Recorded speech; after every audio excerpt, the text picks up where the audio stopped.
1 नवंबर onward कोई भी शख्स को मुल्क का रहने वाला पासपोर्ट और वीजा के बगैर हमारे मुल्क में दाखिल नहीं होगा और वो सिर्फ पासपोर्ट चलेगा। जो भी पाकिस्तानी इस फैसिलिटेशन में शामिल होगा उस पाकिस्तानी को पाकिस्तान के कानून के मुताबिक सजाएं दिलवाई जाए। इस्लाम का नाम लेकर रियासत पे हमलावर हुआ जाता है, उसको बड़ी सख्ती के साथ कुचला जाएगा। हम किसी ऐसे जत्थे को प्रमोट नहीं होने देंगे इस पाकिस्तान में और किसी को उन पर अपनी अक़लियतों पर हमलावर होने नहीं देंगे।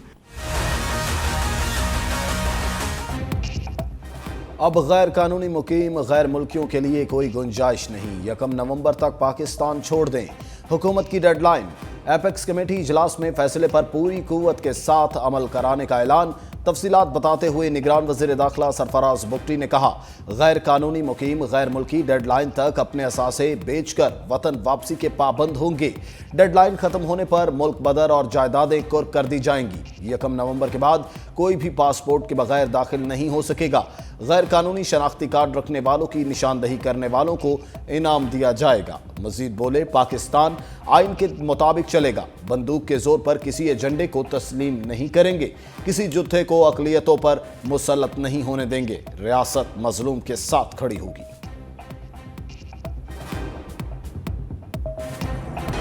सिपा सलार की सरहद पार बैठे दुश्मन पर लफ्जी स्ट्राइक। अल्लामा इकबाल का शेर पढ़कर 2 टोक वार्निंग। कहा, ना समझोगे तो मिट जाओगे हिंदुस्तान वालों, तुम्हारी दास्तां भी ना होगी दास्तानों में। एपेक्स कमेटी इजलास में army chief general Asim Munir ने कहा, रियासत की रिट कायम करने के लिए हर हद तक जाएंगे।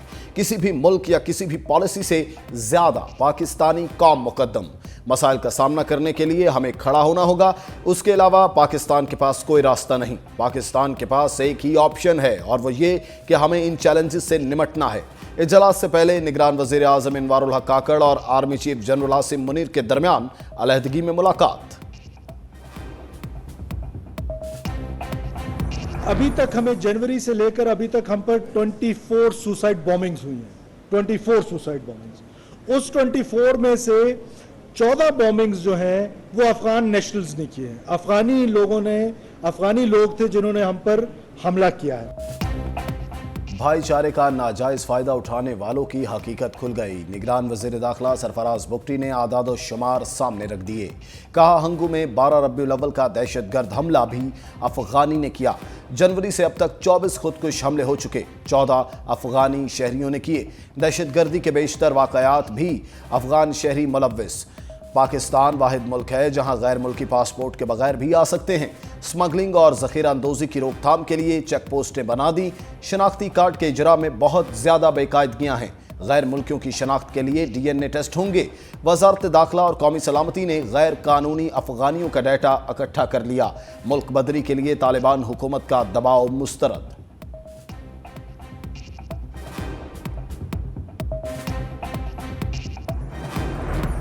बड़ी अदालत, बड़ा केस, बड़ी समात। जब मार्शल लॉ लगता है सब हथियार फेंक देते हैं और हलफ भूल जाते हैं। चीफ जस्टिस के रिमार्क्स। कहा, माजी में सुप्रीम कोर्ट ने डिक्टेटर को आइन रोंदने का इख्तियार दिया। फर्द वाहिद का इख्तियार तबाही फैलाता है।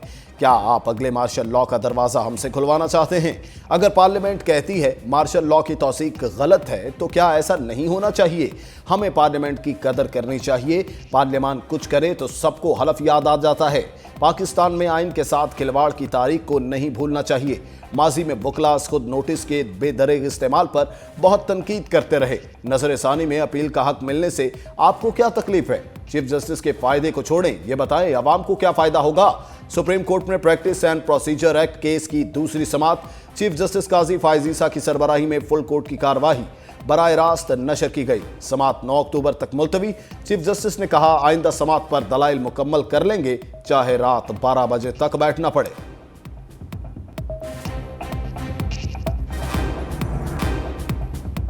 इवनफील्ड का मकीन मुतहरिक। लंदन में नवाज शरीफ से शाहिद खाकान अब्बासी की मुलाकात। मुल्की अमूर पर तबादला ख्याल।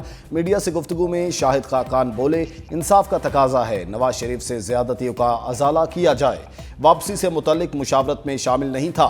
मैं इस्तेकबाल का कायल नहीं। पार्टी के किसी लीडर पर कोई तहफ़्फ़ुज़ात नहीं। 9 मई वाक़यात में मुलविस अफराद के खिलाफ कार्रवाई हुकूमत की जिम्मेदारी है। नून लीग जीती तो वज़ारत उज़्मा का फैसला पार्टी करेगी।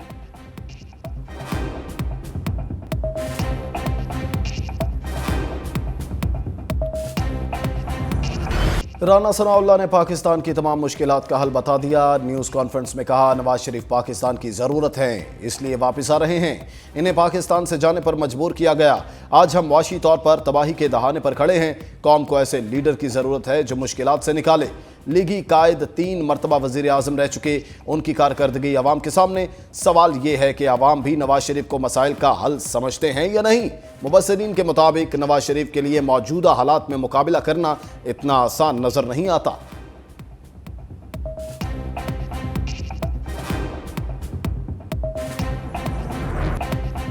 नवाज शरीफ चौथी बार वज़ीर आज़म बनने आ रहे हैं। ख्वाजा आसिफ का बड़ा दावा, सियालकोट में तंजीमी इजलास, सारा अफजल तारड़ और मुकामी क़यादत की शिरकत।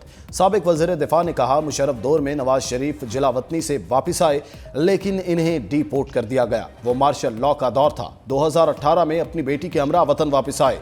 लीगी कायद को पता था उन्हें गिरफ्तार होना है। नवाज शरीफ की वापसी की तारीख खत्मी है। जैसे जैसे 21 अक्टूबर की तारीख करीब आ रही है, कारकुनों में जोश व जज्बा बढ़ रहा है। हल्का बंदियां मुकम्मल हो चुकी, इंतखाबात जनवरी में होंगे।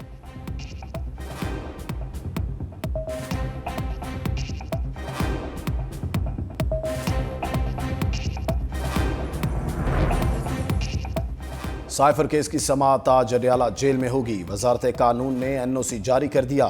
खुसूसी अदालत के जज अबुल हसनात मोहम्मद जुल्करनैन ने वजारत कानून को जेल ट्रायल के हवाले से खत लिखा था। जज ने लिखा, चेयरमैन PTI अहम शख्सियत, सियासी जमात के सरबराह हैं। अदालत को उनकी सिक्योरिटी मद्देनजर रखना पड़ेगी। वजारत कानून ने जवाब दिया, चेयरमैन PTI के खिलाफ साइफर केस के जेल ट्रायल पर कोई एतराज नहीं।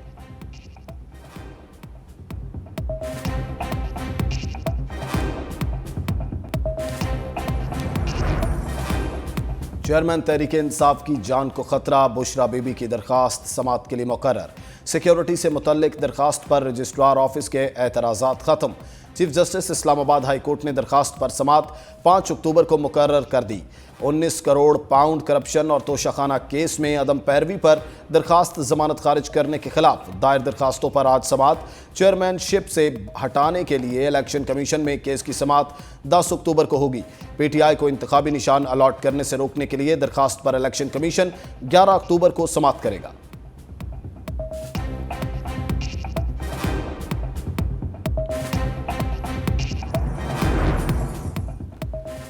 परवेज इलाही को मिला एक रिलीफ वापस। लाहौर हाई कोर्ट ने गुजरावाला मुकदमा में डिस्चार्ज का फैसला मुअत्तल कर दिया। मातहत अदालत हाई कोर्ट के फैसले के मुताबिक कार्रवाई अमल में लाए। पंजाब हुकूमत की अपील पर फैसला जारी। अदालत ने करार दिया कि मजिस्ट्रेट के सामने मुकदमे के ट्रायल का मामला नहीं था। अदालत के सामने मौजूद सवालात से मुतल्लिक ही मजिस्ट्रेट को फैसला करना चाहिए। शवाहिद इकट्ठे करना तफ्तीशी एजेंसी का इस्तेहकाक है। एंटी करप्शन के मुताबिक साबिक वज़ीर आला ने 9 करोड़ रुपए की करप्शन की।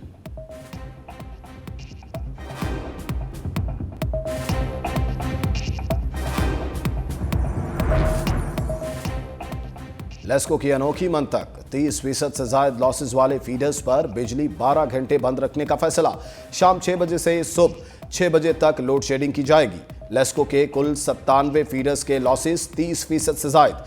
बिजली चोरी में कसूर पहले नंबर पर, 75 फीडर्स पर लॉसेस 30% से ज्यादा। नॉर्दर्न सर्कल में 11, ईस्टर्न सर्कल में 3 फीडर्स से चोरी। शेखोपुरा के 3, ओकाड़ा के 1 फीडर के लॉसेस 30% से ज्यादा। साउथ सर्कल के 4 फीडर्स पर लॉसेस 30% से ज्यादा। बिल पूरा अदा करने वाले सार्फिन का क्या कसूर? शहरियों ने सवालात उठा दिए। बिजली चोरी बापड़ा वाले खुद करवा रहे हैं, ठीक है ना, बिल हम लोग पे करते हैं। अवाम को इस तरह से इन लोगों ने पिस दी है ना कि बंदा उठ नहीं रहा। कोई उम्मीद नहीं है चोरों से, कोई उम्मीद ना है, ना कर सकते, ना कोई उम्मीद रखते हैं। मोबाइल सिम्स की दोबारा तस्दीक की तैयारी कर लें। सरकारी ज़राए के मुताबिक मल्टी फिंगर्स वेक्शन सिस्टम के तहत सिम्स की तस्दीक की जाएगी। दस्तावेजात के मुताबिक अब तक 80,624 मोबाइल सिम्स ब्लॉक की गई। 45 लाख गैर फाल सिम्स को भी ब्लॉक किया गया। 8,619 रिटेलर्स और 95 फ्रेंचाइज के खिलाफ कार्रवाई। 24 एहलकार बर्खास्त, 5 गिरफ्तार भी हुए। पाकिस्तान की सिम्स रोमिंग पर अफगानिस्तान और दूसरे कई ममालिक के अंदर काम नहीं करेगी। एक पासपोर्ट पर अब सिर्फ एक ही सिम खोली जाएगी।